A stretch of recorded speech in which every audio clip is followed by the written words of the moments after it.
مساكم الله بالخير مشاهدينا وحياكم الله معانا وليلة جديدة ليلة ونيسة من ليالي الكويت راح يكون ضيفنا فيها النجم العالمي سامي يوسف. السلام عليكم. عليكم السلام ورحمة الله. حياك الله في الكويت. شكرا. أيضا على البركة your new album بركة. ألف شكر. Thank you so much. وبارك الله فيك. شكرا وفيكم شكرا. Sami, let's talk about this album. It's been 1 year of research in Oriental folklore music and all of that from all over the Islamic world. Tell me more about these 15 or let's say 14 because you have your own single in it. Yes. Basically, this album, Barakah, has attempted to unveil the gems of the Islamic world. It is an unashamedly Islamic album in that it unveils some of the genius of, you know, the music of India all the way to Andalusia. It really is a journey.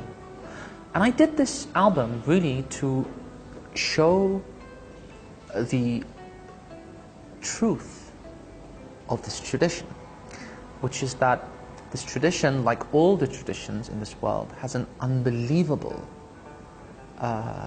in the case of Islam, an unbelievable artistic side. Unbelievable, unparalleled, really. Yeah. Whether it's in the masajid, you see the mosques, the minarets, the science that went into building those mosques is genius, really. True art. Really, it's majestic. And it's never about the self, it's always about the sacred.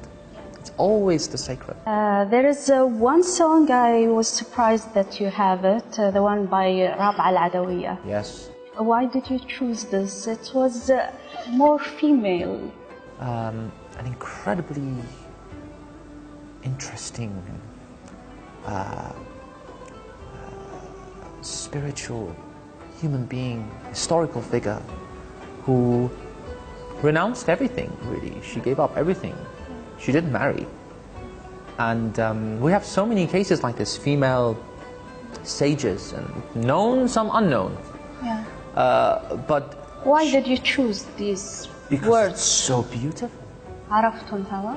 Beautiful, unbelievable. And the English translation of this is written, was written by Abdul Hakim Murad, who is from Cambridge. He's a university professor. His English name is Timothy Winter, and he translated it and did a beautiful job. Very grateful to him. The English is quite high. Yeah. It's like Fusha of English, yeah, let's say.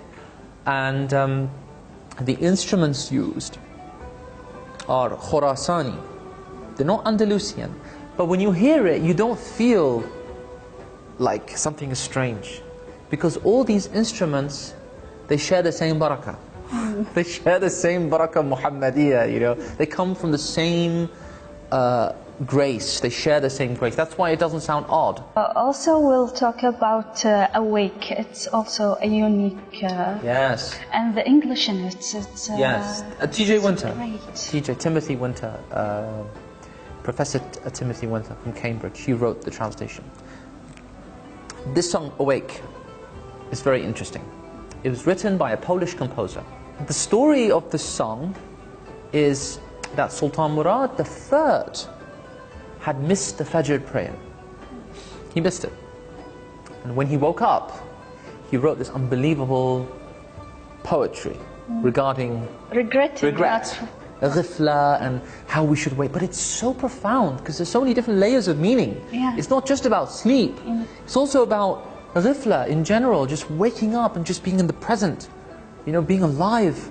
So many layers, it's so beautiful. Ali Ufki Bey wrote the melody to that poem, and it's remained as one of the greatest pieces in Islamic music. Yeah. It's called Uyan e Gözlerim Uyan, wake, oh my eyes, wake. And all the instruments used are traditional Ottoman instruments. and going back to that era. So it's like a museum. It's like you're listening to, as much as I could, you know, as much as I tried to be as authentic as possible, using the instruments of that time, which is still relevant today. This piece is, excuse me, very known in Turkey, but I wanted it to be known amongst the shabab and generally the people in general. And it's not just, I see myself as responsible for trying to keep it alive, trying to play a role in I love what you it. did as an artist, as a musician. In order to go forward with your music, you went backward to the history. It's a very profound statement. MashaAllah. MashaAllah. Yeah, for some reason I always go against the tide. You know, when I released Al Mu'allim, everyone was saying, you know, this guy, everyone's going this way, and he's going this way. You know, and I don't know, I didn't try to do it, it's just, it's a belief, you're right, in order for us to move forward, I really believe, especially with the youth, the shabab, I really believe it's important to know our roots. It's important just to know who we are, you know, that we are heirs to this unbelievable art. This is our art, this is our music, this is our poetry. This is our culture. So, yeah, I really think it's important. So to put barakah in between all of these great songs and words and everything, barakah is your own.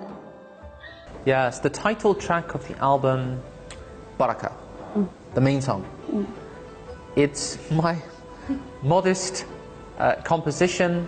It has about 20 tambours, which is a very interesting instrument because the Muslims, you know, for hundreds of years, they were the ones who played a huge role in cultivating that instrument, keeping it alive.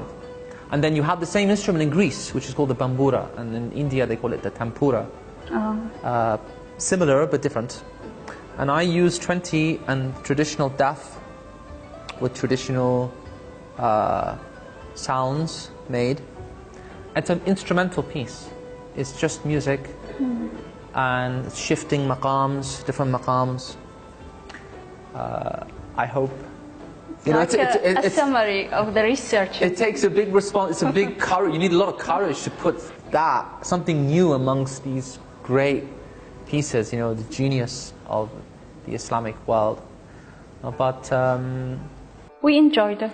Alhamdulillah. Alhamdulillah. أبا القاسم يا حبيبي يا محمد يا شفيعي يا محمد خير خلق الله محمد يا مصطفى يا إمام المرسلين يا مصطفى يا شفيع العالمين يا مصطفى يا إمام المرسلين يا مصطفى يا شفيع العالمين. And we'll talk a little bit about something you said in one of your interviews. You said as you were 4 years old, you started to sing melodies before even talking or having words. You research very well, mashallah. I have to. I have a great singer and artist. God bless you, barakallahu feekum. Yeah, my family are very musical. I come from a very highly cultivated, culturally rich family. And, you know, grew up listening to classical music, Western classical music, Bach, Kulthum, you know, recitation of the Quran. Of course, that's not music. We don't call it music, but it's musical. It's musical as a dimension of sounds. Of art also. Out of respect, we don't call it music. But there's no doubt there's a musical dimension to it because of the maqams and the sounds, sacred sounds. So, qawwali, Turkish music, Kurdish music, all different types of music. And poetry. Beautiful poetry. So, naturally, I started singing before I could talk, making melodies and with the single with your father, we knew where you had your gift from. Alhamdulillah, he's an incredibly talented, incredibly versatile musician, my role model, my ustad, teacher, Muallim. You know, I mean, most of the ta'aleem I got, most of the tarbiyah, I mean, all of it really, I owe to him.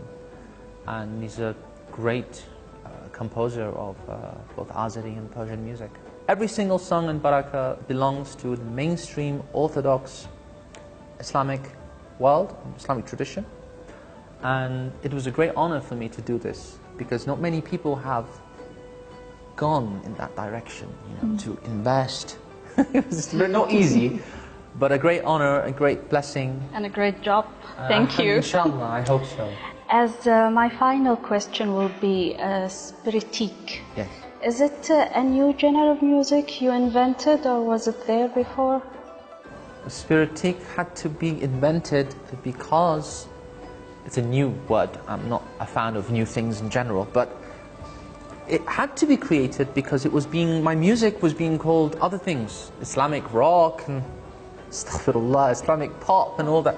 So I created this genre basically to define my sound, define my music. I'm a lover of the sacred. I'm a lover of God. That is my main inspiration always when I write anything, any song, any piece. And I'm a lover of God's creation. And spiritique is music, my music, that is underpinned by spirituality. At its heart is the sacred. But not everything spiritique is necessarily traditionally Islamic. Yeah. But everything Islamic is spiritique. Yeah. So I never use the word Islamic. I'm an Islamic singer. Because actually it's a little bit, you know, you need audacity. And some people, unfortunately, they do it knowingly or unknowingly for marketing purposes. It's marketing and it sells. But definitely most of my music is drawn from faith. It's faith-based. I wouldn't call it Islamic. I don't think I'm worthy to be called an Islamic artist. I'm not be compared with Ziryab and all these great masters. But Baraka for sure is both spiritique at once and Islamic, because that was the goal. Yeah. That was the hadaf. The hadaf was to immerse myself in the tradition of Islamic music and to do something. And I hope inshallah it's accepted. إن شاء الله أن الهدف في قلب المرمى. شكرا جزيلا لوجودك معنا. Thank you so much. شكرا لك. مشاهدينا نرجع لبقية فقرات ليالي الكويت. شكرا لكم.